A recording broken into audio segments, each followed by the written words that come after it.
NCP രാജ്യത്ത് ഒരു മുന്നണിയുടെയും ഭാഗമല്ലെന്ന് സംസ്ഥാന general secretary M Shaji. Party Kozhikode corporation 2 സീറ്റിൽ മത്സരിക്കുമെന്നും ഷാജി പറഞ്ഞു. പൊതുവായിട്ട് ഒരു അറിയിപ്പായിട്ട് പറയുകയാണ്, എൻസിപി എന്നുള്ള ഔദ്യോഗിക വിഭാഗം ഒന്നേ ഉള്ളൂ. അതിന് ക്ലോക്ക് ചിഹ്നം അനുവദിച്ച് കിട്ടിയതാണ്.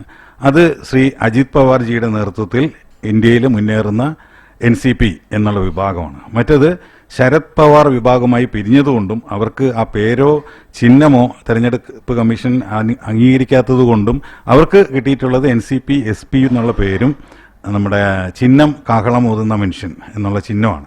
അപ്പോൾ എൻസിപി കേരളത്തിൽ എവിടെയും ഇടതുമുന്നണിയോ വലതുമുന്നണിയോ അല്ലെങ്കിൽ മൂന്നാം മുന്നണി NDA മുന്നണിയുമായി ചേർന്ന് ഒരു മുന്നണിയുമായും ചേർന്ന് മത്സരിക്കുന്നില്ല. എൻസിപി ഈ തദ്ദേശ സ്വയംഭരണ സ്ഥാപനങ്ങളിലേക്കുള്ള തെരഞ്ഞെടുപ്പിൽ ഒറ്റയ്ക്കാണ് മത്സരിക്കുന്നത്. നാഷണലിസ്റ്റ് കോൺഗ്രസ് പാർട്ടി എന്ന ഔദ്യോഗിക രാഷ്ട്രീയ പാർട്ടിയുടെ നാമം സുപ്രീം കോടതിയും ഇലക്ഷൻ കമ്മീഷനും അജിത് പവാർ നയിക്കുന്ന എൻസിപി ദേശീയ പാർട്ടിക്ക് നിയമവിധേയമായി അനുവദിച്ചിട്ടുള്ളതാണെന്ന് എൻസിപി സംസ്ഥാന ജനറൽ സെക്രട്ടറി എം ഷാജി. ഇതോടൊപ്പം ഔദ്യോഗികമായി എൻസിപിയുടെ ചിഹ്നം ക്ലോക്കും അജിത് പവാർ വിഭാഗം നിലനിർത്തിയതുമാണ്. എൻസിപിയിൽ നിന്ന് വേർപെട്ടുപോയ വിഭാഗം എൻസിപി ശരത് പവാർ വിഭാഗമെന്നും അവരുടെ ചിഹ്നം കാഹള ഊതുന്ന മനുഷ്യനാണ്.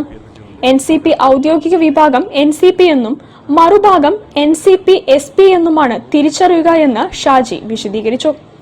ഔദ്യോഗിക എൻസിപി ഒരു മുന്നണിയുടെയും ഭാഗമല്ല. എൻസിപി SP LDF മുന്നണിയുടെ ഭാഗമാണ്.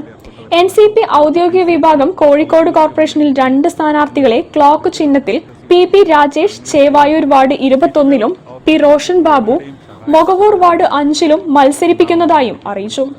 വാർത്താസമ്മേളനത്തിൽ എം ഷാജി, കോഴിക്കോട് ജില്ലാ president EK Saleena, nationalist professional Congress president TC Ahammed, block president Sreejesh, സ്ഥാനാർത്ഥികളായ PB രാജേഷ്, P റോഷൻ ബാബു എന്നിവർ പങ്കെടുത്തു. News bureau, Kozhikode. തിരിച്ചെത്താം ഒരിടവേളയ്ക്ക് ശേഷം. ക്യാൻസറിനെതിരെ പൊരുതാനായി കാലിക്കറ്റ് സിറ്റി സർവീസ് സഹകരണ ബാങ്കും MVR ക്യാൻസർ സെന്ററും സംയുക്തമായി അവതരിപ്പിക്കുന്ന ക്യാൻസർ ചികിത്സാ സഹായ പദ്ധതിയാണ് മാസ് കെയർ.